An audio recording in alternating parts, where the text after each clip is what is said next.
शराब बन जाने के बाद मैं अपने सबसे बड़े दुश्मन को कसकर गले लगा लेता हूँ, जिस पर वह एक रिंग निकालकर मेरी तर्जनी उंगली में पहना देती है और फिर मुस्कुराते हुए कहती है, अब तुम मेरे हो। उसी वक्त पूरा हॉल जैसे एक पल के लिए सांस रोक लेता है। तभी ची फैमिली की बड़ी बेटी मेरा हाथ पकड़कर उसे हल्का सा हिलाती है और कहती है, रिंग गलत उंगली में पहन दी हस्बैंड। यह सुनते ही पूरे हॉल में बैठे सभी गेस्ट्स हैरानी से फट पड़ते हैं, क्योंकि हर कोई जानता है कि मैं और ची चिंगरू एक दूसरे के सबसे बड़े दुश्मन हैं। मैं ची चिंगरू से नफरत करता था, इतनी नफरत की हड्डियों तक उतर गई थी। लेकिन किसी को भी यह नहीं पता था कि मैं रिबॉर्न होकर वापस आया हूँ। अपनी पिछली जिंदगी में एक भयानक आग लगने की घटना में मेरा चेहरा और मेरी आवाज दोनों पूरी तरह बर्बाद हो गए थे। उस वक्त हर इंसान मुझे घिन भरी नजरों से देखता था, लेकिन सिर्फ वही थी जिसने मुझे कसकर गले लगाया और बार बार कहती रही, अंतथान, डरो मत, मैं यही हूँ। जिस पर मुझे पहली बार एहसास हुआ कि जिससे मैं सबसे ज्यादा नफरत करता था, वही इस दुनिया में मुझे सबसे ज्यादा प्यार करती थी। मौत के बिल्कुल करीब पहुंचने के उस पल में वह मुझे अपनी बाहों में कसकर पकड़ लेती है, फिर अपने ठंडे होंठ मेरे कान के पास लाकर कांपती हुई आवाज में कहती है, अंथन, क्या तुम मुझसे प्यार कर सकते हो? यह सुनकर मैं रोते हुए पूरी ताकत से उससे कहता रहा कि मैं तुमसे प्यार करता हूँ, लेकिन मेरी आवाज वह कभी सुन ही नहीं पाई। और फिर रीबर्थ वाले दिन किस्मत मुझे सीधे अवार्ड सेरेमनी के रेड कारपेट पर ले आती है। वहां एक बेहद खूबसूरत और बेमिसाल औरत अपनी कार के सहारे बेफिक्र होकर खड़ी रहती है। जैसे ही मेरी नजर उस पर पड़ती है, पूरी दुनिया गायब हो जाती है और मुझे सिर्फ वही दिखाई देती है, जिसके बाद मैं किसी चीज की परवाह किए बिना रेड कारपेट पार करता हुआ उसकी तरफ दौड़ पड़ता हूँ, ताकि वह बात जो वह कभी सुन नहीं पाई उसे एक बार फिर कह सकूं, मैं तुमसे प्यार करता हूँ। यह सुनते ही पूरा हॉल सन्न रह जाता है। यहाँ तक कि लाइव स्ट्रीम देख रहे सभी लोग भी हैरान रह जाते हैं, क्योंकि हर कोई पहचान लेता है कि जिसे मैंने इतनी मजबूती से गले लगाया है वह कोई और नहीं बल्कि ची चिंगरू है, ची फैमिली की बड़ी बेटी। एक ऐसी औरत जो इतनी ऊंची और पहुंच से बाहर है कि हर इंसान खतरा जानते हुए भी उसकी तरफ खींचा चला जाता है। उस पल पूरा इवेंट वेन्यू बिल्कुल शांत हो जाता है, सिर्फ कैमरा की फ्लैश लगातार चमकती रहती है। लेकिन दूसरी तरफ लाइव स्ट्रीम का कमेंट सेक्शन पूरी तरह फट पड़ता है। अनाथान आखिर कर क्या रहा है? मेरी ची सिस्टर को किस करने की हिम्मत कैसे हुई? क्या यह फेमस होने के लिए पागल हो गया है या जापा पापा हो गया है? पहले लाइव स्ट्रीम शुरू होने से पहले शीईबाई पर अटैक किया और अब ची फैमिली की बड़ी बेटी को जबरदस्ती किस कर लिया। क्या ऐसे लगता है कि यह किसी नॉवेल का मेन कैरेक्टर है? ऐसा करके फेमस हो जाएगा? ची फैमिली की यह यंग लेडी तो कभी किसी मर्द के करीब तक नहीं आई, यहाँ तक कि शीईबाई को भी उसने कभी भाव नहीं दिया। आखिर यह खुद को समझता क्या है? क्या यह मरना चाहता है? मैंने सुना है कि बचपन से ही इसकी और ची चिंगरू की बिल्कुल नहीं बनती। हाँ हाँ हाँ, अब तो मजा आएगा। हरामखोर, मेरी वाइफ को किस कर लिया? इसे तो मर जाना चाहिए। चिंता मत करो, यंग लेडी इसे कभी नहीं छोड़ेगी। सिर्फ ऑडियंस ही नहीं बल्कि मेरी सबसे अच्छी दोस्त और मेरी मैनेजर सॉन्ग ये की भी आंखें फटी की फटी रह जाती हैं। वह हमारी रिलेशनशिप को सबसे अच्छी तरह जानती थी। मैं और ची चिंगरू बचपन से साथ बड़े हुए थे, लेकिन हमारा रिश्ता किसी स्वीट चाइल्डहुड फ्रेंड जैसा नहीं था, बल्कि इतना खराब था कि अगर कहीं ची चिंगरू मौजूद होती तो मुझे लगता जैसे वहां की हवा भी दूषित हो गई हो। क्योंकि बचपन से मैं श्या मोमो को पसंद करता था, लेकिन श्या मोमो हमेशा ची चिंगरू से जलती थी, क्योंकि हर कोई ची चिंगरू को चांद की तरह घेर कर रखता था। इसलिए मैं भी श्या मोमो के साथ साथ ची चिंगरू से नफरत करने लगा था। यह देखकर सोंगी के दिमाग में भी सिर्फ एक ही बात आती है, अनाथान तो फेमस होने के लिए सच में पागल हो गया है। उधर थोड़ी दूर शीईबाई अभी भी अपना चेहरा पकड़कर खड़ा रहता है। डोंगजी पहले थोड़ा घबरा जाता है, लेकिन अगले ही पल उसकी आंखों में ताना मारती हुई मुस्कान आ जाती है। फिर वह कहता है, शिब्रो, अब तो अन्य थान ने ची चिंगरू को भी छेड़ दिया। क्या उसे उस पागल औरत से बिल्कुल डर नहीं लगता? इधर ची चिंगरू के बॉडीगार्ड्स भी एक दूसरे की तरफ देखने लगते हैं। जब मैं उसकी तरफ दौड़ा था तब वे मुझे रोकने वाले थे, लेकिन उनकी थर्ड मिस ने सिर्फ एक नजर से उन्हें रुक जाने का इशारा कर दिया। अब उनके मन में तरह तरह के ख्याल आने लगते हैं। क्या टाइम फैमिली का यंग मास्टर अपनी नई चाल चल रहा है? क्या वह इस बार यंग लेडी को किसी और तरीके से नुकसान पहुंचाना चाहता है, या फिर उसके मुंह में कोई जहर छिपा हुआ है और वह किसके बहाने यंग लेडी को पॉइजन देना चाहता है? लेकिन वहां मौजूद किसी भी इंसान से ज्यादा शौक खुद ची चिंगरू होती है। वह मन ही मन सोचती है, जब अनवे के थान मेरी तरफ दौड़ रहा था तब मुझे लगा था कि वह मुझे सबके सामने बेइज्जत करेगा। मैं तो यह भी देखना चाहती थी कि फैमिली से निकाला गया यह यंग मास्टर अब कौन सा नया ड्रामा करेगा। लेकिन इससे पहले कि वह कुछ सोच पाती, मैं अपनी नजरें झुकाता हूं और अपने पतले होंठ सीधे उसके होंठों पर रख देता हूं। उसी पल ची चिंगरू का दिमाग पूरी तरह खाली हो जाता है। वह मन ही मन सोचती है, क्या आह थान मेरा गला काटना चाहता था लेकिन गलती से मेरे होंठों पर किस कर बैठा? क्या मुझे उसे बता देना चाहिए कि उसने गलत जगह काट लिया है? इसके बाद मैं धीरे से एक लंबी सांस छोड़ता हूँ। मेरी आवाज इतनी हल्की होती है कि जैसे हवा का एक झोंका आते ही गायब हो जाएगी। यह देखकर ची चिंगरू का दिल जोर से धड़क उठता है। फिर वह अपना हाथ मेरे कंधे पर रखकर मुझे धीरे से पीछे धकेल देती है। उसका ये एक्शन देखते ही लाइव स्ट्रीम देख रहे लोग एक्साइटेड हो जाते हैं और लगातार कमेंट करने लगते हैं, जल्दी देखो, अब इसे जोरदार थप्पड़ पड़ने वाला है। जिस पर ची चिंगरू धीरे से सिर उठाकर मेरी तरफ देखती है। मेरे चेहरे पर सब कुछ खोकर वापस पा लेने वाली खुशी और दर्द साफ नजर आता है। यह देखकर उसका दिल और भी जोर से कस जाता है और जब हर कोई इंतजार कर रहा होता है कि वह मुझे एक जोरदार थप्पड़ मारेगी, तब वह उसके बजाय मेरे गाल पर बहुत प्यार से अपना हाथ फेर देती है। तो तभी कोई हैरानी से कहता है, ऐसा क्यों? क्या ब्रदर शेन के साथ कुछ हो गया है? जिस पर वहां मौजूद हर कोई एक दूसरे की तरफ देखने लगता है। यह देखकर सबके मन में यही सवाल चल रहा होता है कि जो यंग मिस कभी किसी भी लड़के के करीब तक नहीं आती थी, उसे तो अभी इस आदमी को जोरदार थप्पड़ मारकर अपने से दूर धक्का दे देना चाहिए था। लेकिन ऐसा कुछ भी नहीं होता है। जिस पर सभी की नजरें वहीं टिक जाती हैं। कैमरों की फ्लैश लगातार चमकती रहती है और लाइव स्ट्रीम के कमेंट्स बिजली की रफ्तार से आने लगते हैं। देखते ही देखते लाइव स्ट्रीम पर व्यूअर्स की गिनती इतनी ज्यादा बढ़ जाती है कि पूरा सर्वर ही क्रैश हो जाता है। जिस पर लोग कमेंट करने लगते हैं, सर्वर क्रैश हो गया, जल्दी इसे ठीक करो। अगर आज यंग मिस को इसे मारते हुए नहीं देखा तो आज रात नींद नहीं आएगी। जिस पल मैंने उसे देखा, उस पल मुझे ऐसा फील होता है जैसे पूरी दुनिया मुझे छोड़कर जा रही है और मेरी पूरी दुनिया में सिर्फ वही एक बची है। मेरी आवाज भर्रा जाती है और मैं कहता हूँ, मुझे तुम्हारी बहुत याद आई। यह कहते हुए भी मेरे दोनों हाथ उसकी कमर को कसकर पकड़े रहते हैं और मैं उसे और भी ज्यादा अपनी तरफ खींच लेता हूँ, जैसे मुझे डर हो कि अगर मैंने उसे छोड़ा तो वह फिर से गायब हो जाएगी। फिर मैं कांपती हुई आवाज में कहता हूँ, सच में मुझे तुम्हारी बहुत याद आई। जिस पर टी थाना नू मन ही मन सोचने लगती है कि ब्रोदर शेन मुझे थाना नू कहकर बुला रहा है, लेकिन कहीं उसने किसी और का नाम तो नहीं ले लिया। यह सोचकर वह कुछ देर चुप रहती है, फिर आसपास नजर घुमाती है। बाकी सभी लोग जो अभी तक पूरा गॉसिप देखने में लगे थे, तुरंत नजरें घुमा लेते हैं। कोई आसमान देखने लगता है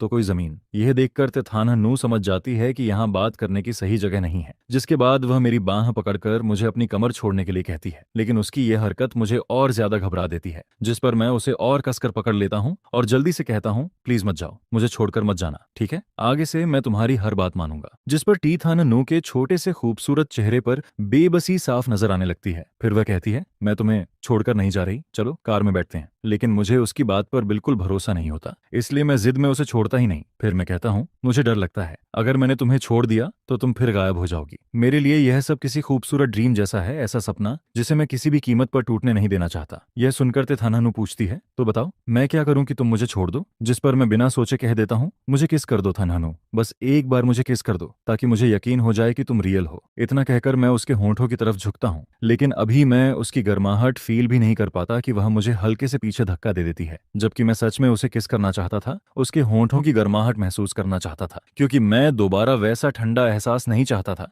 जैसा उस वक्त हुआ था जब उसने मेरे कान के पास आकर मुझसे उसे प्यार करने की भीख मांगी थी। जिस पर तेथानानू अपने लाल होंठ हल्के से भींच लेती है और मन ही मन सोचती है कि यह आदमी तो हमेशा मुझे गुस्सा दिलाने वाली बातें ही करता था, लेकिन आज पता नहीं इसे क्या हो गया है जो इतनी मीठी बातें करके मुझे मना रहा है। कहीं यह मुझे पूरे इंटरनेट के सामने कोई ब्लैक हिस्ट्री छोड़ने के लिए ट्रैप तो नहीं कर रहा, ताकि बाद में मेरा मजाक उड़ा सके या फिर यह साबित कर सके कि मैं उसकी खूबसूरती पर फिदा हो गई थी। यह सोचकर उसके होंठों पर हल्की मुस्कान आ जाती है। फिर वह मन ही मन कहती है, लेकिन अफसोस मैं तेथानानू हूं और बचपन से ही ब्यूटी ट्रैप से कभी नहीं फंसी। यह सोचते ही वह हल्का सा मुस्कुराती है और अपनी पतली उंगलियां मेरे गाल पर रख देती है। जिस पल तेथानानू अपना सिर उठाती है, उसी पल प्लेटफॉर्म का सर्वर भी वापस ठीक हो जाता है। कैमरे में रेड कारपेट के आखिर में खड़े एक बेहद खूबसूरत लड़की और एक हैंडसम लड़के का सीन दिखाई देता है। दोनों बिल्कुल किसी फेरी टेल के प्रिंस और प्रिंसेस जैसे लग रहे होते हैं। यह देखकर इंटरनेट यूजर्स अभी ठीक से कुछ समझ भी नहीं पाते कि कमेंट्स की बाढ़ आ जाती है। कोई लिखता है, सच में किस कर लिया? कोई कहता है, ओह माय गॉड,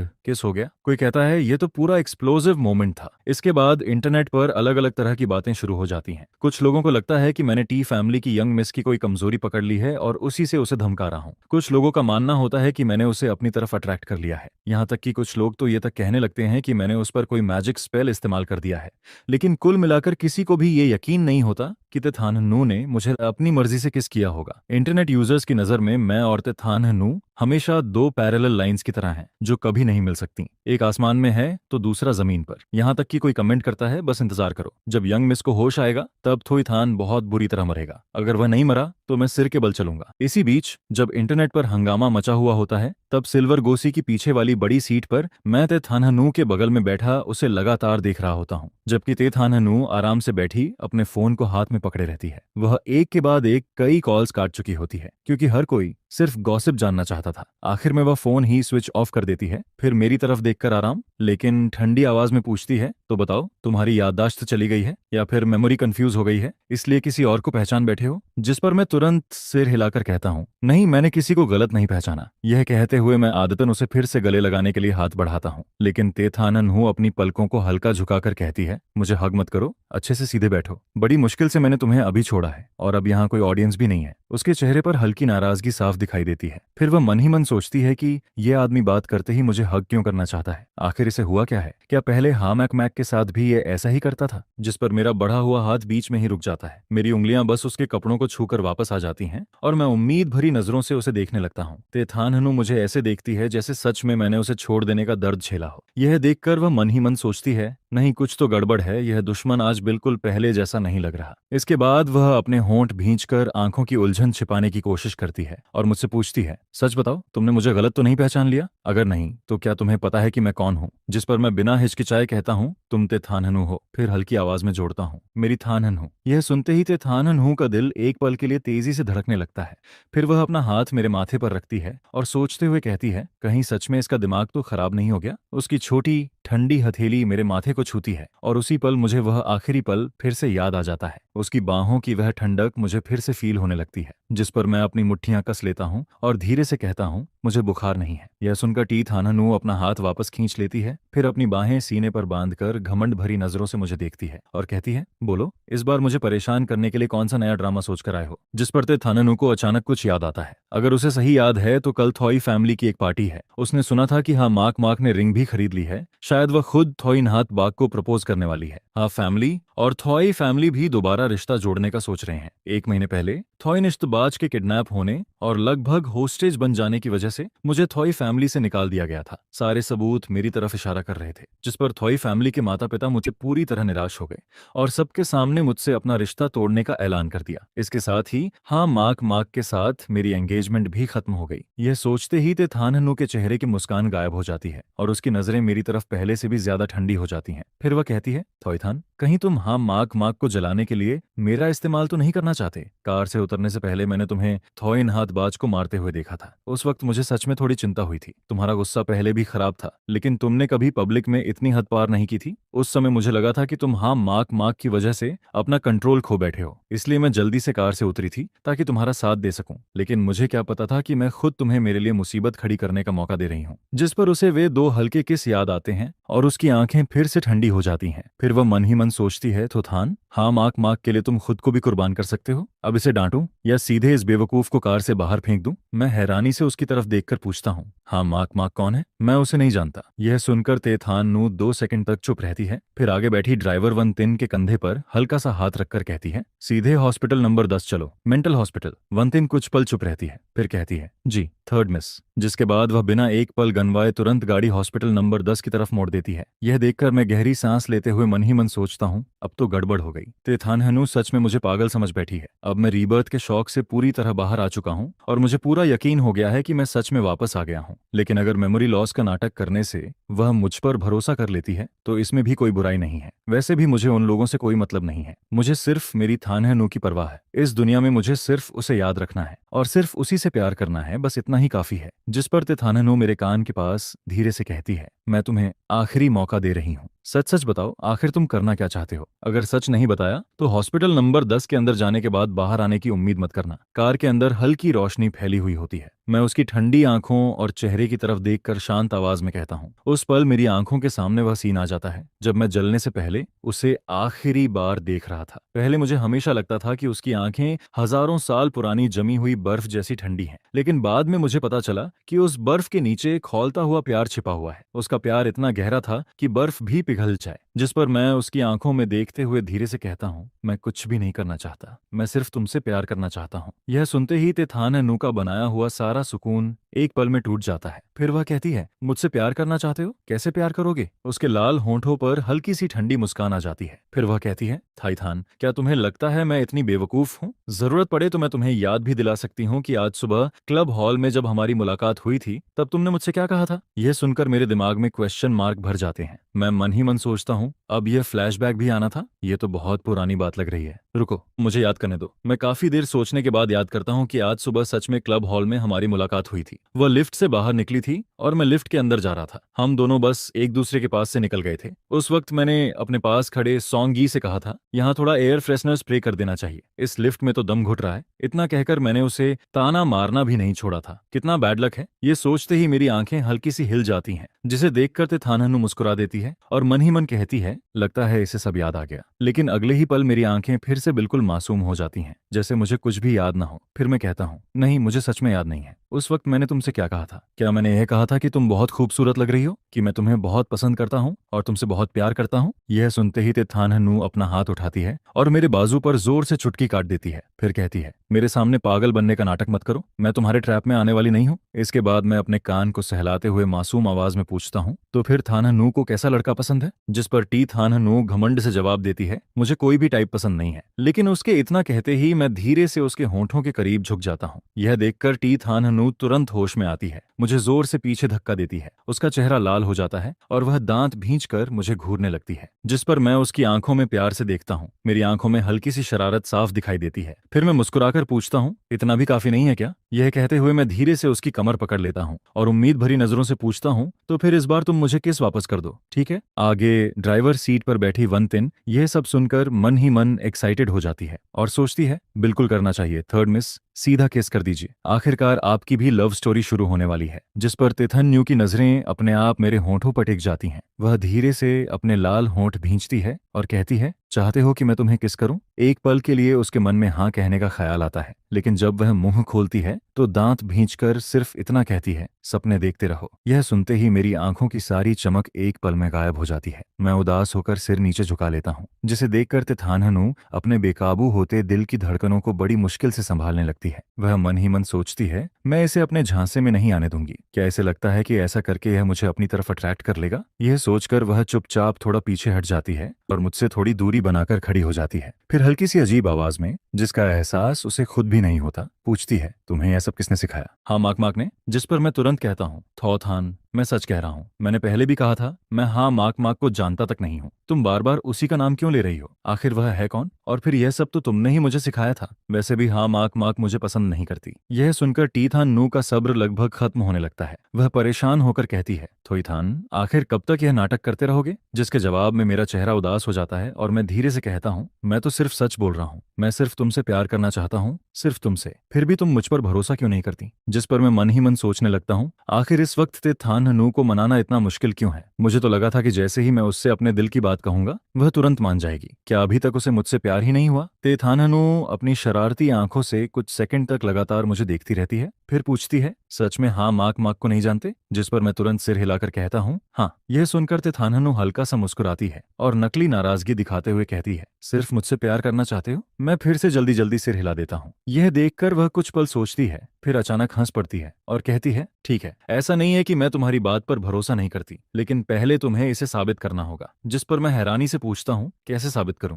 फिर अपनी पीच ब्लॉसम जैसी आंखें झपकाते हुए मुस्कुरा देता हूँ और कहता हूँ, थानहनु, क्या सिर्फ इतना क्लोज होना भी तुम्हें कम लग रहा है? क्या तुम मेरे साथ और ज्यादा अकेले में रहना चाहती हो? यह सुनकर स्टीयरिंग पकड़कर गाड़ी चला रही वानतिन का हाथ लगभग फिसल ही जाता है। वह मन ही मन सोचती है, तो फैमिली का ये मास्टर तो बहुत खतरनाक निकला। हमारी थर्ड मिस इतनी सीधी है, क्या ये इसका सामना कर पाएगी? जिस पर टीथानहनु का चेहरा तो मेरे कानों से भी ज्यादा लाल हो जाता है, लेकिन फिर भी वह बड़ी मुश्किल से खुद को शांत रखती है और दांत भींचकर मेरा नाम लेती है, थोथान। मैं मासूम बनकर उसकी तरफ देखने लगता हूँ। यह देखकर टीथानहनु बड़ी मुश्किल से खुद को मुझे कार से बाहर फेंकने से रोकती है, फिर अपनी उंगली से मेरे माथे पर हल्का सा टच करती है और कहती है, अपने दिमाग से ये सारे गंदे ख्याल अभी के अभी निकाल दो, सब खत्म करो। जिस पर मैं मजबूरी में धीरे से मुंह खोलता हूँ। टीथानहनु गहरी सांस लेकर खुद को शांत करती है, फिर वानतिंग से कहती है, गाड़ी वापस शियू होटल ले चलो। She hotel the family group का होटल है और आज का अवार्ड सेरेमनी भी वहीं हो रहा है। अवार्ड सेरेमनी खत्म होने के बाद वहीं सेलिब्रेशन पार्टी भी रखी गई है। आज तेथन्यू के वहां आने की एक वजह यह थी कि प्रोग्राम उनकी कंपनी ने ऑर्गेनाइज किया था, लेकिन सबसे बड़ी वजह यह थी कि उसे पहले से पता था कि मैं भी वहां आने वाला हूं। वह मन ही मन सोचती है, मैं तो सिर्फ इसलिए शीयू आई थी कि कहीं ब्रदर शेन को कोई परेशान न कर दे, लेकिन आखिर में एहसान करके भी मुझे ही नुकसान हुआ। वह बदमाश मेरी अच्छाई के लायक ही नहीं है। यह सोचकर तेथाननु दांत भींचते हुए मेरी तरफ देखने लगती है, जिसके बाद वान तिंग आदर से गाड़ी घुमा देती है।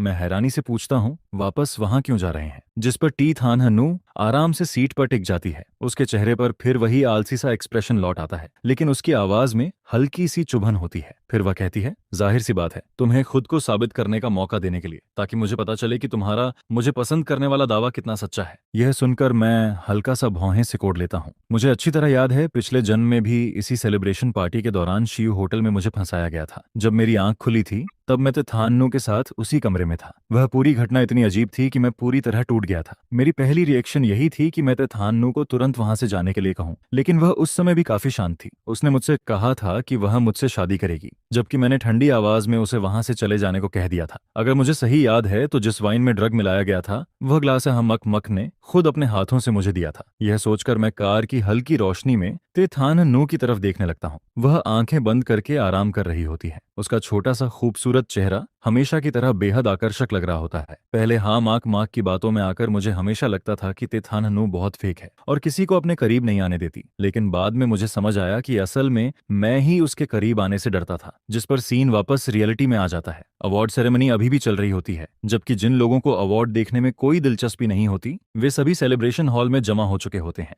वहां बड़े बड़े रिच फैमिलीज के यंग मास्टर्स और यंग मिसेस भी मौजूद होते हैं, लेकिन आज वहां का माहौल थोड़ा अजीब होता है। लगभग हर कोई जानबूझकर या अनजाने में हम माक माक की तरफ ही देख रहा होता है। आखिर बचपन से जो लड़का हमेशा उसके पीछे घूमता था वह आज अचानक उसकी सबसे बड़ी राइवल तेथान्नु के पीछे घूमने लगा था, और वह भी ऐसी लड़की के पीछे जो हर बात में हाँ माक माक से आगे थी। इसलिए वहां मौजूद अमीर घरों के यंग मास्टर्स भी आज ज्यादा मजाक करने की हिम्मत नहीं कर रहे थे, क्योंकि उन्हें डर था कि कहीं हाँ माक माक नाराज ना हो जाए। इस वक्त हाँ माक माक सच में बहुत गुस्से में होती है। वह अकेले सोफा पर बैठी फोन चला रही होती है। उसकी स्क्रीन पर बार बार तेथन्यू की वीडियो चल रही होती है। वह उसे बार बार देखती है और जितना ज्यादा देखती है उतना ही ज्यादा चिढ़ने लगती है। आखिर में वह गुस्से में फोन एक तरफ फेंक देती है और अपने पास बैठी लड़की से कहती है, किसी को बोलो ये सारे वीडियोस हटवा दे। उसके पास बैठी उसकी बेस्ट फ्रेंड सुतियान भी वही वीडियोस देख रही होती है। यह सुनकर वह हैरानी से पूछती है, हटवाना क्यों है? क्या तुम्हें अच्छा नहीं लग रहा? थान को इतना बुरा भला कह रहे हैं। जिस पर हाँ माक माक उसे घूरकर कहती है, उसके गालियां खाने से मुझे क्या फायदा होगा? यह सुनकर सुतियान हल्की सी हंसती है और कहती है, तुम्हें फायदा न सही,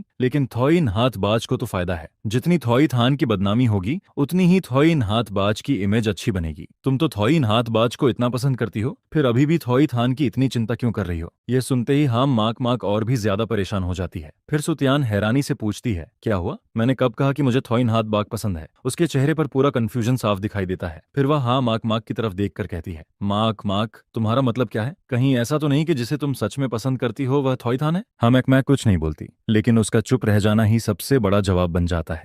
तो डियन जल्दी से अपनी आवाज धीमी करके मैक से पूछता है, इतने सालों से तुम थॉइनट बच के इतने करीब रही हो, लेकिन कभी भी तुमने थोई थान की कोई इज्जत नहीं की। तुम आसपास की लड़कियों से पूछ कर देख लो, कौन ऐसा है जिसे यह नहीं लगता कि तुम थॉई नहात बाज को पसंद करती हो? सब लोग तो उसे तुम्हारा बॉयफ्रेंड ही मानते हैं, और अब तुम कह रही हो कि तुम थॉई थान को पसंद करती हो। जिस पर वह खुद को रोक नहीं पाती और ताना मारते हुए कहती है, तुम पागल हो गई हो क्या? मैं उसकी तरफ एक नजर डालकर कहता हूँ, तुम्हें क्या पता? जिस पर वह भौहें सिकोड़ते हुए कहती है, क्या यह सब इसलिए नहीं है क्योंकि तो थान का स्वभाव बहुत खराब है? मैं ऐसा सिर्फ इसलिए करती हूँ ताकि तो थान समझ जाए कि सिर्फ तो फैमिली का बड़ा बेटा होने से वह मेरे सामने मनमर्जी से गुस्सा नहीं दिखा सकता। हाँ माक माक रेड वाइन का हल्का सा घूंट लेती है, फिर कहती है कि उसे अपनी जगह समझनी होगी और मुझे खुश रखना सीखना होगा। वैसे भी अब तो फैमिली उसे निकाल चुकी है। आखिर में उसके पास मेरे पास लौटकर आने के अलावा कोई रास्ता नहीं बचेगा। हम तब देखते हैं क्या वह फिर भी मेरे सामने ऐसा एटीट्यूड दिखा पाएगा। इसलिए मैं तो बस उसे सिखा रही हूँ। जिस पर तो दियन हैरानी से पूरी तरह चुप रह जाता है। फिर कहता है, तो इतने सालों से तुम थॉइन हाथ बाज के साथ इतनी अच्छी रही,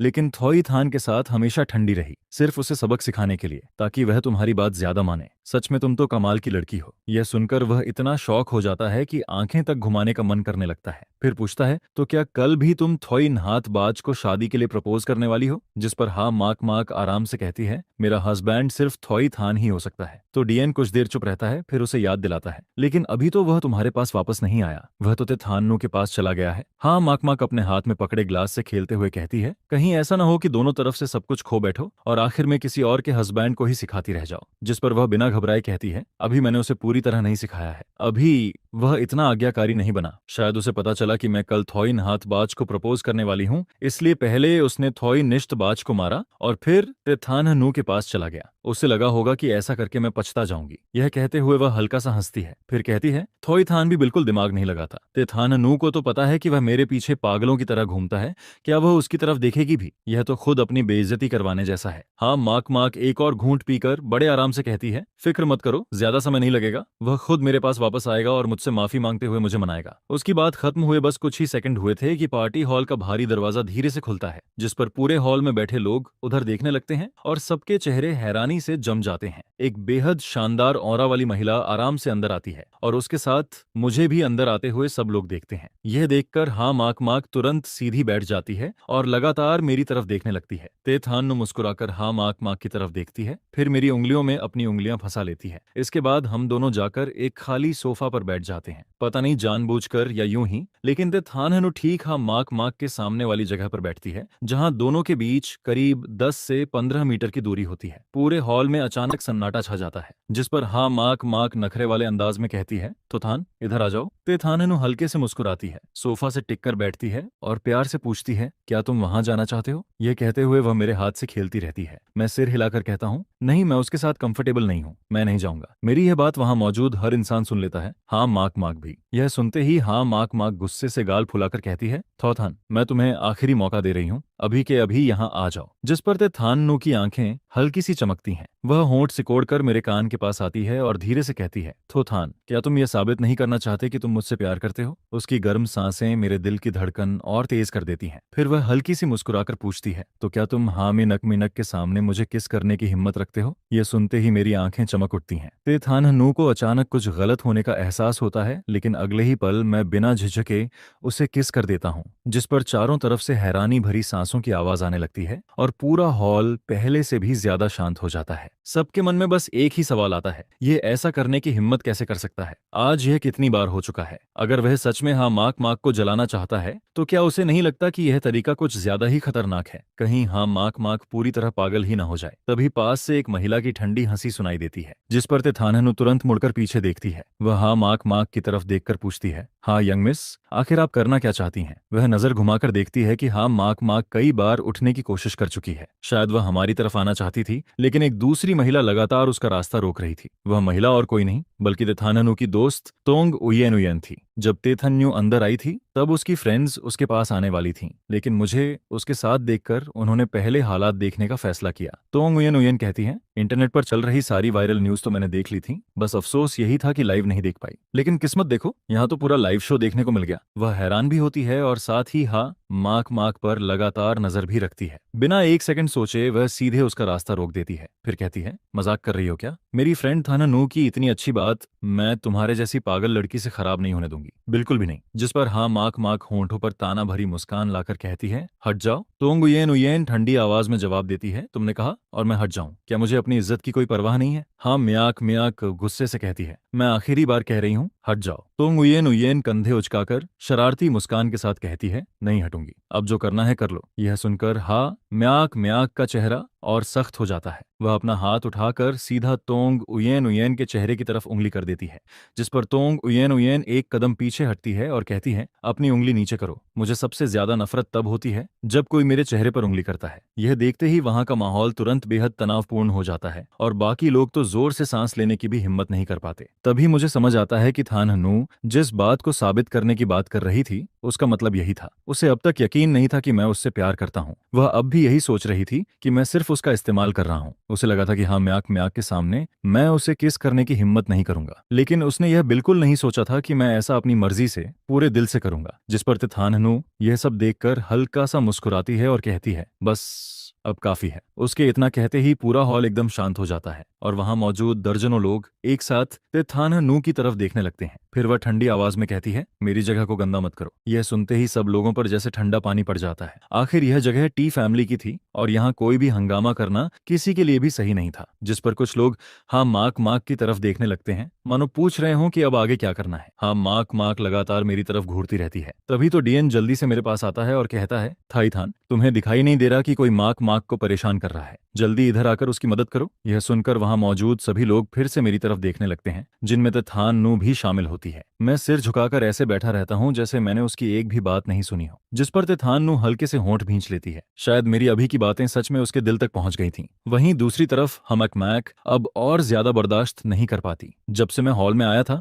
मैंने उसकी तरफ एक बार भी नहीं देखा था। पहले ऐसा कभी नहीं होता था। पहले जहां भी वह होती थी, मेरी नजर हमेशा उसी पर रहती थी। यह सोचकर वह अचानक बेचैन होने लगती है। उसे ऐसा फील होने लगता है कि सब कुछ धीरे धीरे उसके कंट्रोल से बाहर निकल रहा है। जिस पर हाँ माक माक दांत भींचकर कहती है, थॉथान, अब बहुत ड्रामा हो गया, इधर आ जाओ। आज की बात मैं तुम्हारे खिलाफ नहीं रखूंगी। उसकी आवाज बिल्कुल ऐसे लग रही थी जैसे वह मुझ पर कोई एहसान कर रही हो। यह सुनकर मैं पहली बार सिर उठाकर उसकी तरफ देखता हूँ। आज रात पहली बार मेरी नजर उस पर पड़ती है। करीब 2 सेकंड तक उसे देखने के बाद मैं उठता हूँ और उसकी तरफ चलने लगता हूँ। यह देखकर हाँ माक माक की आंखों की नाराजगी धीरे धीरे गायब हो जाती है और उसकी जगह घमंड भरी मुस्कान आ जाती है। वह मन ही मन सोचती है, मुझे पहले से पता था, तो थान सिर्फ मुझे जलाने की कोशिश कर रहा था। बाकी लोग भी एक दूसरे की तरफ देखते हैं, लेकिन कोई कुछ नहीं कहता। सब चुपचाप मेरे लिए रास्ता छोड़ देते हैं। जिस पर तोंग उयेन उयेन थोड़ी देर के लिए रुक जाती है। वह सोचती है कि अगर माक माक खुद आना चाहती है तो उसे रोकने का कोई मतलब नहीं है। फिर वह हाँ माक माक को घूरती है, बेबसी से सिर हिलाती है और रास्ते से हट जाती है। उसके मन में बस एक ही बात चल रही होती है, सच में मर्दों की नजर कितनी खराब होती है। आखिर थाननू में ऐसी कौन सी कमी है जो वह हाँ म्याक म्याक से कम हो। दूसरी तरफ से थाननू हल्का सा मुंह फुला लेती है, होंठ भींच लेती है और अपनी नजर दूसरी तरफ घुमा देती है। उसका पैर धीरे धीरे जमीन पर थिरक रहा होता है, क्योंकि वह खुद को मुझे वापस खींचने से रोक रही होती है। वह मन ही मन सोचती है, मैंने तो बस एक कड़वी बात कह दी थी और तुम्हारा चेहरा उतर गया, लेकिन कोई तुम्हारे साथ इतना बुरा बर्ताव करता है, फिर भी तुम उसी के पीछे भागते रहते हो। बेवकूफ इंसान। इतने सालों में मुझे इसकी आदत हो जानी चाहिए थी। बस आज तो थान की एक्टिंग इतनी रियल थी कि मैं खुद भी कुछ पल के लिए बहक गई और मेरे दिल में थोड़ी खुशी तक आ गई। मुझे लगा शायद आखिरकार तो थान ने मुझे भी देखना शुरू कर दिया है। फिर वह मन ही मन खुद से कहती है, रहने दो, इसे आखिरी बार ही सही, मैं फिर भी इसकी मदद कर देती हूँ। इसके बाद ते थान नू चुपचाप खड़ी होती है। वह मेरी तरफ दोबारा नहीं देखती और बाहर की तरफ चल देती है। लेकिन जैसे ही वह 2 कदम आगे बढ़ती है, पीछे से अचानक तेज आवाज सुनाई देती है, जिस पर वह तुरंत पलटकर देखती है। सामने हाँ माक माक मेरी तरफ उंगली करके हैरानी से पूछ रही होती है, अभी तुमने क्या कहा? एक बार फिर से बोलो। जिस पर मैं बिना झिझक कहता हूँ, चाहे 100 बार भी पूछ लो, मैं तुम्हें पसंद नहीं करता। मैं तुम्हारी तरफ देखना तक नहीं चाहता। इतना कहकर मैं मुड़कर ते थानहनू की तरफ मुस्कुराते हुए पूछता हूँ, यही हाँ माक माक है ना? मैंने इसे साफ कह दिया है कि मैं इसकी तरफ देखना भी नहीं चाहता, इसलिए इसे बेवजह झगड़ा करना बंद कर देना चाहिए। थानहनू, अब ठीक है नैना? यह सुनते ही ते थानहनू का दिल एकदम तेज धड़कने लगता है। वह मन ही मन सोचती है, क्या तो थान सच में अपनी याददाश्त खो चुका है? जब वह कुछ नहीं कहती, तब मैं इधर उधर नजर घुमाता हूँ और अचानक एक आइडिया सोच लेता हूँ। फिर मैं थोड़ा परेशान होने का नाटक करते हुए उसकी तरफ हाथ बढ़ाता हूँ और कहता हूँ, लगता है मेरे पैर में क्रैम्प आ गया है। थानहनू, जल्दी आकर मुझे थोड़ा सहारा दो। मेरी एक्टिंग भी काफी अच्छी लग रही थी। जिस पर ते थानहनू कुछ सेकंड तक मुझे चुपचाप देखती रहती है। फिर सब लोगों की नजरों के सामने वह धीरे धीरे मेरी तरफ आती है, मेरे सामने रुकती है, बिना कुछ बोले मेरा हाथ अपने कंधे पर रख देती है और मुझे सहारा दे देती है। मैं चमकती आंखों से उसकी तरफ देखता हूँ और बड़ी खुशी से मुस्कुरा देता हूँ। दूसरी तरफ हमैक मैक गुस्से में दांत भींचकर हमारी तरफ घूरती रहती है, फिर चिल्लाकर कहती है, तेथन्यू, तुम थोईथान को कहाँ लेकर जा रही हो? वह मेरा है। यह कहते हुए उसके दिल में अचानक एक बुरा एहसास पैदा होने लगता है। उसे लगने लगता है कि अगर तेथन्यू मुझे अपने साथ ले गई तो शायद वह मुझे हमेशा के लिए खो देगी। जिस पर तेथानहनू सिर्फ हल्का सा सिर घुमाकर उसकी तरफ देखती है। उसकी आंखों की ठंडक धीरे धीरे गायब हो जाती है और होंठों पर जीत वाली मुस्कान आ जाती है। फिर वह मन ही मन सोचती है, अब से तो थान मेरा है। वह खुद अपनी मर्जी से मेरी तरफ चला है। फिर चाहे उसे सच में मेमोरी लॉस हुआ हो या वह सिर्फ मेरा इस्तेमाल कर रहा हो, अब उसके पास वापस लौटने का कोई मौका नहीं बचेगा। इसके बाद ते थानहनू मुस्कुराते हुए मुझे सहारा देती है और हम दोनों वहां से निकल जाते हैं। वह मुझे सीधे हॉस्पिटल लेकर जाती है। वजह सिर्फ इतनी थी कि वह यह देखना चाहती थी कि कहीं सच में मेरे दिमाग में कोई परेशानी तो नहीं हो गई। कार में बैठने के बाद मैं खुद को रोक नहीं पाता और उसके थोड़ा करीब खिसकने लगता हूँ। जिस पर ते थानहनू हमेशा की तरह ठंडी आवाज में सिर्फ इतना कहती है, सीधा बैठो। यह सुनकर मेरे होंठ हल्के से फड़कते हैं। फिर मैं कहता हूँ, थाननु, क्या तुम्हें अच्छा नहीं लगता कि मैं तुम्हें हक करूं? आजकल तुम मेरे साथ बहुत ज्यादा ठंडी हो गई हो। सच में तुम बहुत बुरी वुमन हो। जिस पर ते थाननु कार की सीट से टिककर आराम से पूछती है, पहले भी क्या तुम हाँ म्याक म्याक के साथ ऐसे ही चिपके रहते थे, जैसे तुम्हारे शरीर में हड्डियां ही नहीं हैं? हर वक्त किसी न किसी के सहारे टिके रहना चाहते हो। मैं भौहें सिकोड़कर धीरे से बड़बड़ाता हूँ, तुम बार बार उसी का नाम क्यों लेती रहती हो? यह सुनकर ते थाननु खिड़की के बाहर देखने लगती है और फिर एक भी शब्द नहीं बोलती। आखिर मैं भी कौन सा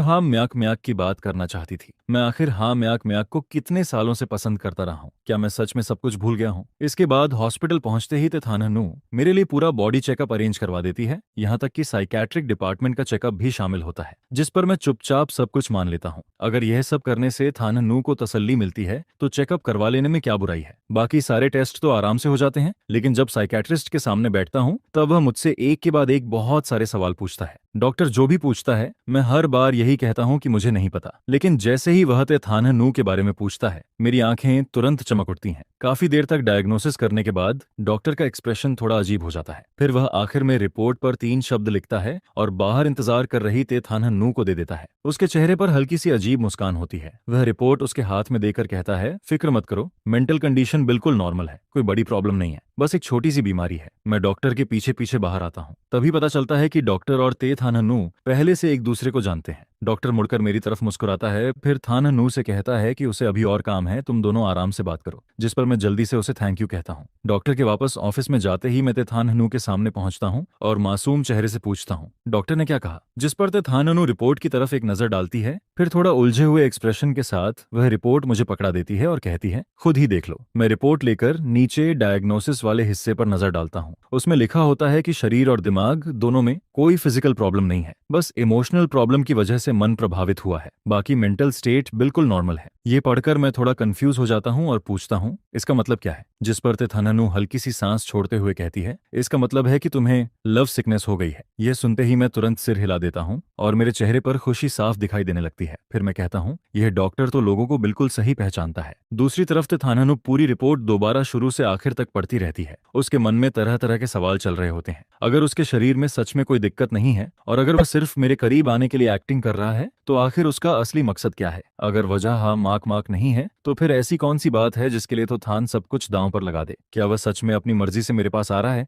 जबकि पहले वह मुझसे नफरत करता था? और अगर वह एक्टिंग नहीं कर रहा, तो क्या कोई इंसान सिर्फ एक दिन में इतना बदल सकता है? ये सोचते सोचते ते थाननु खुद को रोक नहीं पाती और मेरे सिर पर 2 बार हाथ फेरती है। फिर कहती है, कहीं सिर पर कोई सूजन भी नहीं है? इसके बाद वह मुझसे पूछती है, आज सुबह लिफ्ट में घुसते वक्त कहीं तुम्हारा सिर लिफ्ट के दरवाजे में तो नहीं फंस गया था? यह सुनकर मैं उसे बेबस नजरों से देखता हूँ और कहता हूँ, अगर मजाक उड़ाना है तो थोड़ा खुलकर उड़ाओ। फिर मैं थोड़ा लाचार होकर उससे पूछता हूँ, आखिर तुम ये क्यों नहीं मान सकती कि मैं सच में तुम्हें पसंद करता हूँ? जिस पर ते थाननु अपना हाथ वापस खींच लेती है और सीधा मेरी आंखों में देखकर कहती है, अगर तुम्हारी जगह मैं होती तो क्या तुम खुद इस बात पर यकीन करते? उसकी बात सुनकर मैं कुछ पल के लिए चुप हो जाता हूँ। वह सही कह रही थी। पहले मैं भी कभी यकीन नहीं करता था कि ते थाननु सच में मुझसे प्यार करती है। जब तक वह फायर एक्सीडेंट नहीं हुआ था तब तक मुझे कुछ समझ ही नहीं आया था। फिर मैं गंभीर होकर उससे कहता हूँ, सच तो यह है कि मैं हमेशा से तुम्हें पसंद करता हूँ। ऐसा नहीं है कि मुझे आज ही तुमसे प्यार हुआ है, मैं हमेशा से तुम्हें चाहता था। यह सुनते ही ते थाननु की पलकें हल्के से कांप जाती हैं। वह थोड़ा कंफ्यूज होकर पूछती है, हमेशा से? जिस पर मैं पूरी ईमानदारी से कहता हूँ, हाँ हमेशा से, बस पहले कभी तुम्हारे करीब आने की हिम्मत नहीं हुई। तुम इतनी अच्छी थी लेकिन मेरे साथ हमेशा ठंडी रहती थी, इसलिए मुझे हमेशा लगता था कि मैं तुम्हारे लायक ही नहीं हूँ। इसी वजह से मैं बहुत निराश रहता था। यह सुनकर टी थाननु हल्का सा भौहें सिकोड़ती है। उसे गुस्सा भी आता है और हंसी भी। फिर वह कहती है,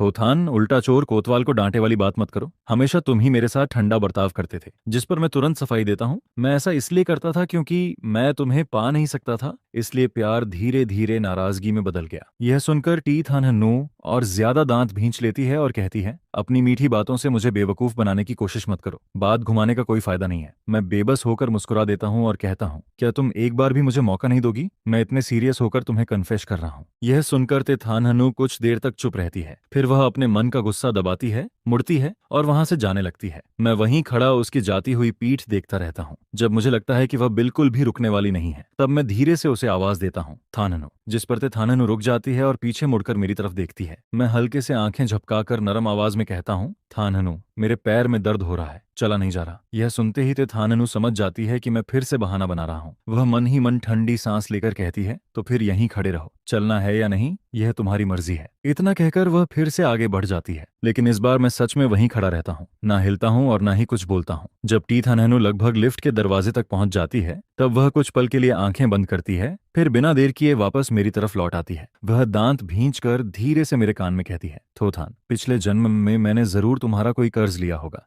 यह सुनकर मैं हल्का सा मुस्कुरा देता हूँ, फिर अपना हाथ उसके कंधे पर रखता हूँ, उसके गाल के पास झुककर हल्के से किस करता हूँ और धीरे से कहता हूँ, नहीं, कर्ज तो मेरा है मेरी थाननु। यह सुनते ही उसके मन का गुस्सा थोड़ा कम हो जाता है। फिर भी वह ठंडी आवाज में कहती है, अगर सच में तुम मुझ पर कर्जदार हो तो तुम्हें मुझे उठाकर ले जाना चाहिए। कभी किसी कर्जदार को अपने मालिक के सामने इतना रौब दिखाते देखा है? जिस पर मैं पूरे सीरियस अंदाज में कहता हूँ, नॉर्मली तो कर्ज वसूल करना आसान नहीं होता। जितना बड़ा कर्ज होता है उसे उतना ही मुश्किल से वापस लिया जाता है। इसलिए क्रेडिटर को डेटर के साथ अच्छा व्यवहार करना पड़ता है, उसके पास रहना पड़ता है, तभी जाकर वह कर्ज वापस मिल सकता है। यह सुनकर तेथाननु हल्का सा हंसती है और कहती है, तुम्हारे पास तो हर बात का लॉजिक तैयार रहता है। मैं फिर उसके कान के पास झुककर धीरे से कहता हूँ, लेकिन जो कर्ज मैं तुम पर चढ़ा बैठा हूँ वह बहुत बड़ा है, इसलिए तुम्हें पूरी जिंदगी मेरे साथ रहना होगा, तभी तो मुझे पूरी जिंदगी मिलेगी ताकि मैं तुम्हारा हर कर्ज चुका सकूं। मेरी थाननु, क्या तुम मुझे पूरी जिंदगी दोगी? इसके बाद हम दोनों साथ में लिफ्ट के अंदर चले जाते हैं। तेथाननु मेरी आंखों में लगातार देखती रहती है, फिर धीरे से पूछती है,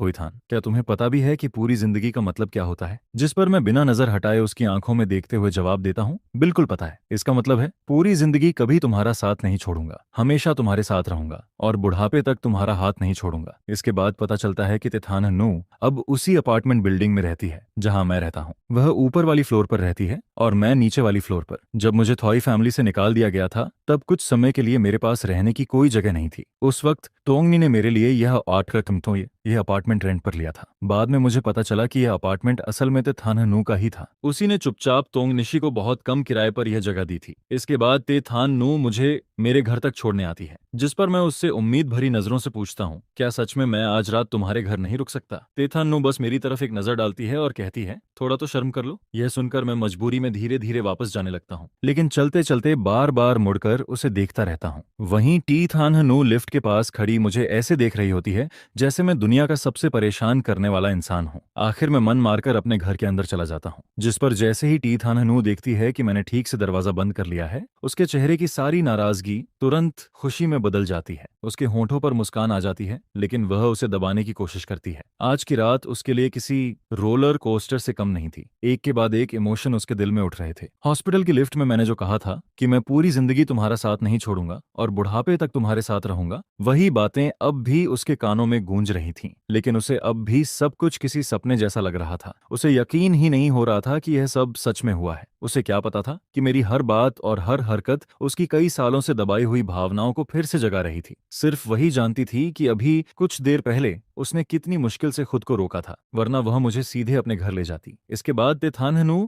आखिरी बार मेरे बंद दरवाजे की तरफ देखती है, फिर ऊपर अपने घर जाती है और बाथरूम में नहाने के लिए चली जाती है। तभी अचानक उसके हाथ की पीठ पर हल्का सा दर्द महसूस होता है, जिस पर वह चौंक जाती है और जल्दी से अपना हाथ उठाकर देखने लगती है। उसकी स्किन पर कोई निशान नहीं होता, लेकिन दर्द साफ फील हो रहा था। वह तुरंत बाथरूम से बाहर निकलती है और सोफा पर जाकर बैठ जाती है, फिर अपना हाथ सामने करके ध्यान से देखने लगती है। कुछ देर बाद दर्द धीरे धीरे कम होने लगता है। तेथाननु सोफा से टिककर आंखें बंद कर लेती है। तभी अचानक डोरबेल बजती है। वह आंखें खोलती है और डोर कैमरा की स्क्रीन पर सबसे पहले मेरा मुस्कुराता हुआ चेहरा दिखाई देता है। मुझे देखते ही वह बेबस होकर हल्की सी सांस छोड़ती है और मन ही मन कहती है, थोथान, क्या तुम मुझे थोड़ा भी आराम नहीं करने दोगे? लेकिन अगले ही पल वह खुद ही मुस्कुरा देती है। आखिर सच तो यह था कि वह भी चाहती थी कि मैं उसके पास आऊं। इसके बाद टीथाननु दरवाजा खोलती है और बेबस आवाज में कहती है, थोथान, तुम्हें पता भी है अभी कितना समय हो गया है? मैं उसे देखकर हैरान होता हूँ कि वह अब तक वही कपड़े पहने हुई है जो पार्टी में पहने थे। मैं सोचने लगता हूँ कि इतनी देर से घर आकर उसने आखिर किया क्या। फिर मैं दरवाजे पर खड़ा होकर बेचारे जैसा चेहरा बनाता हूँ और अपना हाथ उसकी तरफ बढ़ाकर कहता हूँ,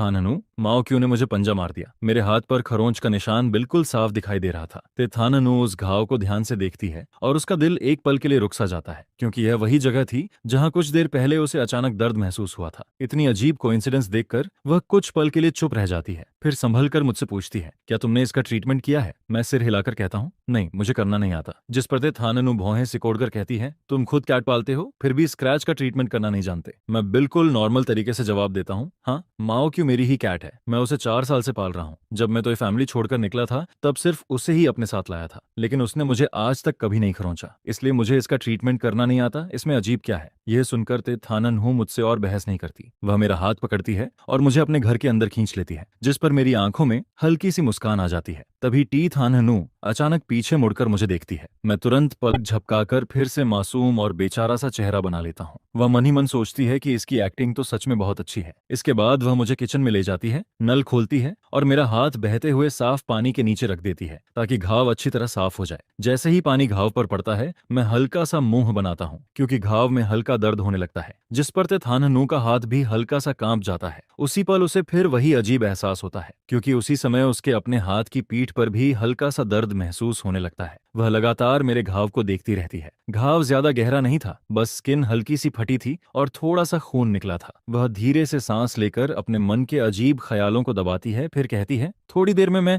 किसी को बुलाकर तुम्हारे लिए रैबीज वैक्सीन लगवा दूंगी। मैं सिर हिलाकर कहता हूँ, ठीक है।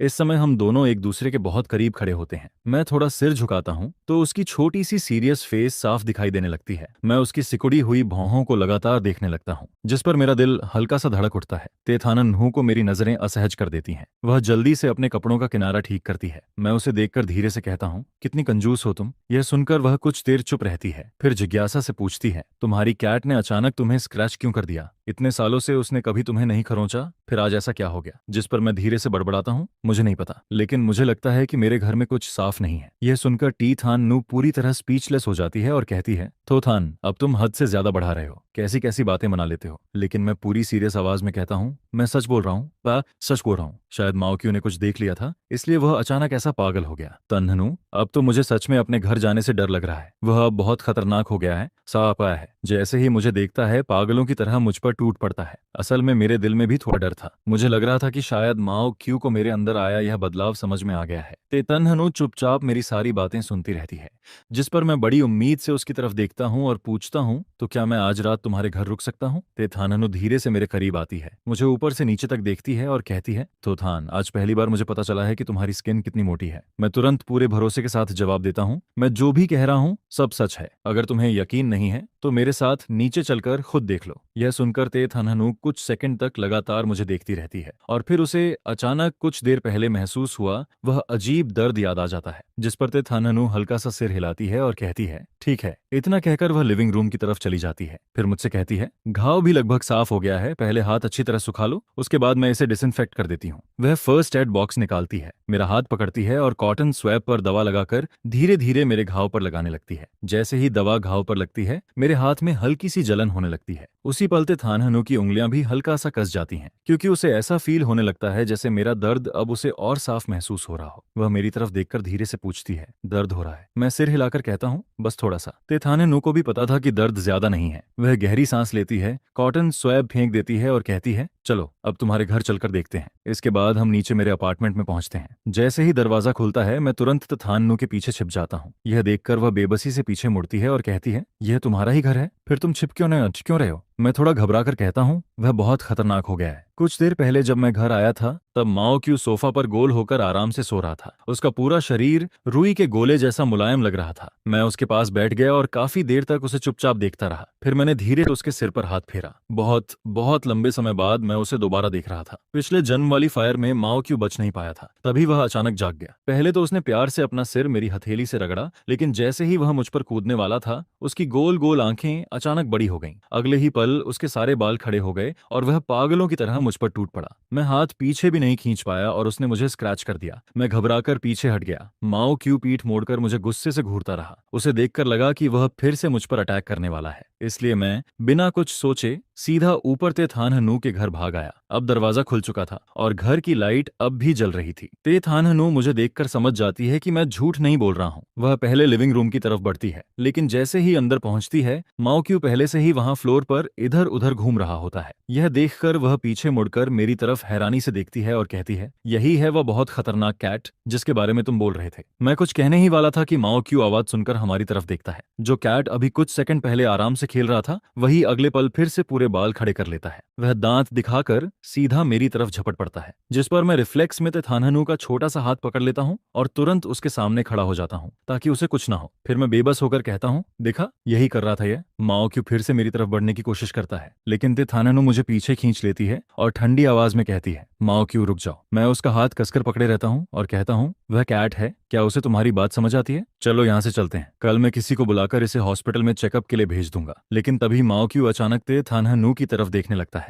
वह कुछ पल के लिए बिल्कुल चुप रह जाता है, फिर उसकी आंखों का गुस्सा पूरी तरह गायब हो जाता है। उसके खड़े हुए सारे बाल तुरंत नीचे बैठ जाते हैं। वह बिल्कुल ऐसे बर्ताव करने लगता है जैसे उसे कोई अपना बहुत पुराना इंसान मिल गया हो। वह टी थानहनु के पैरों से लिपटने लगता है और लगातार मियो मियो करते हुए प्यार जताता रहता है। यह देख करते थानहनु को अचानक लगता है कि इसका यह बर्ताव किसी की बहुत याद दिला रहा है। फिर वह मुस्कुराकर नरम आवाज में कहती है, मुझे तो लगता है यह तुमसे भी ज्यादा मेरी बात मानता है। यह सुनकर मैं बिल्कुल स्पीचलेस हो जाता हूँ। मन ही मन माओ क्यू को डांटते हुए सोचता हूँ, एहसान फरामोश कहीं का, मैंने तुम्हें इतने सालों तक पालकर बड़ा किया और आज तुम मेरे साथ ऐसा कर रहे हो। जिस पर टी थानहनु हल्का सा मुस्कुराती है और कहती है, अच्छा, अब पहले मेरा हाथ छोड़ो। लेकिन मैं उसका छोटा सा हाथ छोड़ने को तैयार ही नहीं होता। वह पीछे मुड़कर मेरी तरफ देखती है। मैं धीरे से उसके करीब जाता हूँ, उसके गाल को हल्के से किस करता हूँ और तुरंत पीछे हट जाता हूँ। जिस पर ते थानहनु के दिल में एक अजीब सी कमी महसूस होती है। वह मन ही मन सोचती है, यह बेवकूफ थोई थान फिर से चुपके से किस करके भाग गया। इसके बाद वह झुककर माओ क्यू को गोद में उठा लेती है, सोफा पर बैठती है और उसे अपनी गोद में रखकर उसके सिर पर प्यार से हाथ फेरने लगती है। वह ध्यान से उसे चेक करती है कि कहीं उसके शरीर में कोई दिक्कत तो नहीं है। माओ क्यू भी उसकी गोद में बिल्कुल शांत होकर लेटा रहता है और आराम से उसे खुद को छूने देता है। मैं पास खड़ा यह सब देखता रहता हूँ। जब मुझे लगता है कि माओ क्यू अब शांत हो गया है, तो मैं धीरे धीरे उसकी तरफ बढ़ता हूँ। लेकिन मैं जैसे ही कुछ कदम पास पहुंचता हूँ, माओ क्यू अचानक सिर उठाकर फिर से मेरी तरफ गुर्राने लगता है, जिस पर मैं वहीं रुक जाता हूँ और हल्का सा भौहें सिकोड़ लेता हूँ। ते थानहनु प्यार से उसके सिर पर हल्की सी चपत लगाती है और कहती है, किस पर गुर्रा रहे हो? यह सुनकर माओ क्यू एक बार मियो करता है, फिर शांत होकर लेट जाता है। हालांकि उसकी नजरें अब भी लगातार मुझ पर ही टिकी रहती हैं और उनमें पहले जैसी दोस्ती बिल्कुल नहीं होती। इसके बाद ते थानहनु मेरी तरफ देखकर कहती है, मैंने अच्छी तरह चेक कर लिया है, इसे कोई प्रॉब्लम नहीं है। मैं मायूस होकर कहता हूँ, फिर ये मेरे साथ ऐसा क्यों कर रहा है? ऐसा लग रहा है जैसे ये मुझे अपना मालिक ही नहीं मान रहा। यह कहते हुए मेरा चेहरा उदास हो जाता है। दूसरी तरफ ते थानहनु के मन में अचानक एक अलग ही ख्याल आता है। वह सोचती है, शायद प्रॉब्लम इस कैट में नहीं है, बल्कि मेरे सामने खड़े इस इंसान में है। मैं अंधविश्वास में यकीन नहीं करती, लेकिन मैंने हमेशा सुना है कि कैट्स बहुत सेंसिटिव होती हैं। आखिर तो थान में ऐसा क्या बदल गया कि माओ क्यू उससे इतना डरने लगा? या फिर क्या मेरे सामने खड़ा यह इंसान सच में वही तो थान है जिसे मैं जानती हूँ? ये ख्याल आते ही उसका दिल पहले से तेज धड़कने लगता है, जिस पर वह माओ क्यू को अपनी गोद से नीचे उतारती है, उसके पीछे हल्के से थपकी देकर खेलने भेजती है। लेकिन माओ क्यू कहीं नहीं जाता। वह दोबारा सोफा पर चढ़कर उसके बगल में गोल होकर बैठ जाता है। यह देखकर ते थानहनु भी उसे कुछ नहीं कहती। फिर वह मेरी तरफ देखती है, अपना हाथ मेरी तरफ बढ़ाती है और धीरे से कहती है, तो थान, इधर आओ। मैं 2 कदम आगे बढ़ता हूँ, उसका हाथ पकड़ता हूँ और उसके खींचने पर उसके पास जाकर बैठ जाता हूँ। इसके बाद ते थानहनु खुद थोड़ा मेरी तरफ झुकती है। यह देखकर मैं हल्का सा हैरान हो जाता हूँ, क्योंकि पूरे दिन में पहली बार वही खुद मेरे करीब आई थी। फिर वह अपनी उंगलियों से हल्के से मेरी ठुड्डी को छूती है, मुझे उसकी तरफ देखने का इशारा करती है और थोड़ा शर्माते हुए धीरे से बोलती है, अपनी जगह से हिलना मत, मुझे देखने दो। जिस पर दोनों के चेहरे एक दूसरे के इतना करीब आ जाते हैं कि उनकी आंखों में एक दूसरे की परछाई तक साफ दिखाई देने लगती है। मैं थोड़ा कंफ्यूज्ड होकर पूछता हूँ, तुम क्या देख रही हो? जिस पर ते थानहनु अपना छोटा सा हाथ मेरे चेहरे पर धीरे से फेरती है। वह मेरी तरफ देखती है और उसकी उन साफ आंखों में सिर्फ मेरा ही चेहरा दिखाई दे रहा होता है। उसी पल वह हल्का सा मुस्कुराकर कहती है कि अब उसे पूरा यकीन हो गया है कि उसके सामने बैठा हुआ इंसान ही उसका अनमरी थान है। यह कहते हुए उसका चेहरा हल्का लाल हो जाता है और फिर वह धीरे से कहती है कि अब उसके अनथान की जगह कोई और कभी नहीं ले सकता। उसकी बात का मतलब मैं बिल्कुल समझ नहीं पाता। इसके बाद दे थाननु धीरे धीरे मेरी तरफ और करीब आने लगती है। उसकी आवाज हल्की सी भर जाती है और वह पूछती है कि क्या मैं अभी भी उसे किस करना चाहता हूँ। उसकी मीठी सांसें मेरे चेहरे से टकरा रही होती हैं और बात करते वक्त उसके होंठ मेरे होंठों के इतने करीब आ जाते हैं कि बस छूने ही वाले होते हैं, जिस पर मेरी सांसें एक पल के लिए रुक सी जाती हैं, क्योंकि उसकी आंखों में मुझे इतनी सीरियसनेस और केयर दिखाई देती है कि मैं बस उसे देखता रह जाता हूँ। यह नजर मुझे बहुत जानी पहचानी लगती है। पिछले जन्म में भी वह मुझे बिल्कुल ऐसे ही देखा करती थी। इसके बाद उस दिन के बाद हमारी वीडियो से जुड़े कई क्लिप्स अचानक लीक हो जाते हैं। उसी समय जब सभी लोग मेरे और तेथान्यू के रिश्ते को लेकर तरह तरह की बातें कर रहे होते हैं, तभी किसी ने यह खबर भी फैला दी कि तेथान्यूस एंड कैपिटल के सू फैमिली के दूसरे यंग मास्टर तो मूक हा की एंगेजमेंट होने वाली है। यहाँ तक कि यह भी कहा जाने लगता है कि न्यू ईयर से पहले ही दोनों परिवार इस रिश्ते पर बात करके सब तय कर चुके हैं, जिस पर तो मूक हाक भी एक पोस्ट डालकर इशारों इशारों में कह देता है कि जो इंसान बहुत ज्यादा बुरे काम करता है उसका अंत खुद ही हो जाता है। यह सुनकर हर कोई समझ जाता है कि उसका निशाना मैं ही हूँ। बस फिर क्या था, देखते ही देखते पब्लिक ओपिनियन पूरी तरह मेरे खिलाफ हो जाती है। हालांकि बाद में ट्रेंडिंग टॉपिक जल्दी ही हटा दिया जाता है, तो मूक हाक अपनी पोस्ट डिलीट करके माफी भी मांग लेता है और टीथान्यू खुद सामने आकर साफ कहती है कि वही मुझे पसंद करती है और वही मुझे खुद अप्रोच कर रही है। वह ये भी साफ करती है कि उसका तो मूक हाक से किसी भी तरह का कोई रिश्ता नहीं है, लेकिन तब तक लगभग कोई भी उसकी बात सुनने को तैयार नहीं होता, जिस पर मैं पब्लिक ओपिनियन के बीच पूरी तरह घिर जाता हूँ। प्रेशर इतना ज्यादा बढ़ जाता है कि मेरे अपने माता पिता भी मेरे प्रति ठंडा व्यवहार करने लगते हैं। वहीं हाँ म्याक म्याक की तो बात ही अलग थी। उसकी नजरों में मेरे लिए सिर्फ दूरी और नफरत दिखाई देती थी। उस समय मैं अंदर से पूरी तरह टूट चुका था। मेरे दिल में जो दर्द भरा हुआ था उसे कहीं निकाल नहीं पाता था, इसलिए मैं अपना सारा गुस्सा और तकलीफ तेथान्यू पर ही निकाल देता था। लेकिन उस वक्त भी वह मुझे बिल्कुल ऐसी ही नजरों से देखा करती थी। फर्क सिर्फ इतना था कि मैं उसकी फिक्र को भी बुरी नीयत समझ बैठा था। बहुत समय बाद जाकर मुझे समझ आया कि उसकी आंखों में जो सॉफ्टनेस और सच्ची केयर दिखाई देती थी, वह दरअसल कई सालों से दबा हुआ प्यार था। वह मुझे बहुत बहुत लंबे समय से चाहती थी। जिस पर टीथान्यू देखती है कि मैं अचानक कहीं खो गया हूँ। वह हल्के से अपना निचला होंठ काटती है और धीरे से पूछती है, क्या आप किस नहीं करना चाहते? उसकी आवाज सुनकर मैं तुरंत रियलिटी में लौट आता हूँ और बिना सोचे अपने दोनों हाथों से उसे अपनी बाहों में भर लेता हूँ। फिर मैं जल्दी से कहता हूँ, ऐसी बात नहीं है। जिस पर वह शर्माते हुए पूछती है, तो फिर किस करोगे? उसकी आवाज में एक मासूम सी झिझक होती है और वह धीरे से कहती है कि इस बार वह खुद मुझे किस करने देगी। उसकी यह बात सुनते ही मेरे कान तक गर्म हो जाते हैं, लेकिन उसी पल मुझे पिछले जन्म की सारी बातें याद आ जाती हैं। इसलिए मुझे लगता है कि इस बात को अभी साफ करना बहुत जरूरी है। मैं धीरे से उसे थोड़ा पीछे करता हूँ, जिस पर वह हल्की सी नाराज और शर्माई हुई नजरों से मुझे देखने लगती है। तब मैं बिना घुमाए फिराए उससे पूछता हूँ, क्या तुम्हारी और तो मॉक हाक की एंगेजमेंट होने वाली है? यह सुनकर तेथान्यू पूरी तरह चौंक जाती है और पूछती है, तो मूक हाक कौन है? उसकी बात सुनकर मैं बेबस होकर कहता हूँ, पिछली बार भी तुमने मुझे यही समझाया था कि तुम्हारा उसका कोई रिश्ता नहीं है। फैमिली ने बस एक बार तुम्हारी उससे मुलाकात करवाई थी और तुमने उसी वक्त साफ मना कर दिया था। लेकिन आज फिर हम दोनों एक साथ ट्रेंडिंग में हैं। इस बार किसी ने मुझे फंसाया नहीं है, लेकिन अगर पिछले जन्म जैसा ही सब हुआ तो कल सुबह तेथान्यू और तो मूक हाक की एंगेजमेंट वाली खबरें हर जगह फैल जाएंगी। तो मूक हाक फिर से वही पोस्ट भी करेगा। इसलिए इस बार मुझे पहले ही सब संभालना होगा। मैं पब्लिक ओपिनियन के भड़कने का इंतजार बिल्कुल नहीं कर सकता, क्योंकि आजकल लोग देर से दी गई सफाई पर भरोसा करना ही नहीं चाहते। जिस पर मैं उसे घूरते हुए याद दिलाता हूँ, सो फैमिली के दूसरे यंग मास्टर तो मूक हाक, वही जो पिछले साल के आखिर में विदेश से वापस आया था। क्या तुम दोनों ब्लाइंड डेट पर नहीं गए थे? फिर अब कैसे कह रही हो कि उसे जानती भी नहीं? यह कहते ही मुझे वह दिन याद आ जाता है। उस दिन तेथान्यू और तो मूक हाक पहली बार ब्लाइंड डेट पर मिले थे और मैं संयोग से वहीं पहुंच गया था। मैं उसी समय रेस्टोरेंट के प्राइवेट रूम से तो मूक हाक के साथ बाहर निकल रहा था। दूर से मेरी नजर तेथान्यू पर पड़ी थी। तब मैंने मन ही मन सोचा था कि यह लड़की हर जगह मुझे ही क्यों मिल जाती है और ऊपर से किसी हैंडसम लड़के के साथ घूम रही है। उस समय मुझे सिर्फ चिढ़ महसूस हुई थी, लेकिन अब जाकर समझ आया कि वह चिढ़ नहीं बल्कि जलन थी। यानी उस वक्त मैं उससे जल रहा था और अब वह ऐसे दिखा रही है जैसे उसे सामने वाले का नाम तक याद नहीं। यह सोचकर मैं तुरंत उसकी बाहों से निकलने की कोशिश करता हूँ, जिस पर तेथान्यू धीरे से मुझे अंधी थान कहकर बुलाती है। फिर अचानक उसे कुछ याद आता है और वह पूछती है, तुम तो निकी बात कर रहे हो? यह सुनते ही मेरे दिल में फिर से जलन होने लगती है। मैं मन ही मन सोचता हूँ, वाह, उसे तो बड़े प्यार से तोनी बुलाती हो और मुझे हमेशा पूरे नाम से बुलाती हो, है ना? जिस पर तेथान्यू बेबस होकर कहती है कि सभी लोग उसे तोनी ही कहते हैं, उसे तो उसका पूरा नाम भी नहीं पता। अगर तोनी नहीं बुलाए तो आखिर क्या बुलाए? वह बचपन से विदेश में रहा है और अभी कुछ महीने पहले ही वापस आया है। यहाँ के यंग मास्टर्स और यंग लेडीज से भी उसकी ज्यादा पहचान नहीं है। मेरी उससे सिर्फ एक बार ब्लाइंड डेट पर मुलाकात हुई थी। ऐसे में उसका नाम याद न रहना बिल्कुल नॉर्मल बात है। यह कहते हुए वह फिर से मेरे सीने से लग जाती है और मुस्कुराते हुए धीरे से कहती है, और अगर तोनी कहना तुम्हें इतना क्लोज लगता है तो क्या आगे से मैं तुम्हें शिदाई बुलाऊं? उसकी यह बात सुनकर मैं पूरी तरह चुप हो जाता हूँ, क्योंकि शिदाई सुनने में सच में बिल्कुल भी अच्छा नहीं लगता। आखिर में मैं मन ही मन सोचता हूँ, रहने ही दो, इस बात पर अब बहस करने का कोई फायदा नहीं है। मैं थोड़ा शक भरे अंदाज में उससे पूछता हूँ, तो जब तुम पहले उस लड़के से ब्लाइंड डेट पर मिलने गई थी तब तुमने उससे क्या कहा था? जिस पर तेथाननु होंठ फुलाकर कहती है, सिर्फ एक बार किसी से मिल लेने को भी क्या ब्लाइंड डेट कहते हैं? उसकी बात सुनकर मैं हल्की सी सांस छोड़ता हूँ। वह आगे कहती है, हाँ, पहले ग्रैंडमा ने जरूर मुझे उससे एक बार मिलने के लिए कहा था, लेकिन रेस्टोरेंट पहुंचने से पहले मुझे बिल्कुल नहीं पता था कि वहां उसी से मिलना है। जैसे ही मैं वहां पहुंची मैंने उसी वक्त साफ मना कर दिया था। उसकी यह बात बिल्कुल वैसी थी जैसी उसने पिछले जन्म में भी मुझसे कही थी। जिस पर मैं हल्का सा भौहें सिकोड़कर पूछता हूँ, और तुम्हारे फैमिली वालों का क्या उन्होंने कुछ नहीं कहा?